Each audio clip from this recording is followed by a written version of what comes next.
Turning on or off support for the Wi-Fi 6 standard lets you optimize compatibility and performance for connected devices, addressing connectivity issues with older devices if needed. Here's how it's done on your Galaxy S24.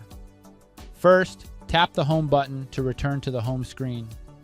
From the home screen, swipe down from the top to open the Quick Settings panel, then tap the Settings icon. In the Settings menu, scroll down and select Connections. Next, scroll to the bottom and tap on Mobile Hotspot and Tethering. Now, tap on Mobile Hotspot. In the Mobile Hotspot settings, tap on the network name to open the configuration page. From here, scroll down and tap on Advanced. Scroll down to find the Support Wi-Fi 6 standard option.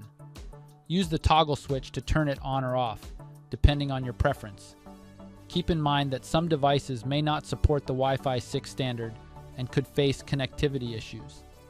If this happens, you might want to turn the feature off or adjust the frequency band to 2.4 GHz for better compatibility.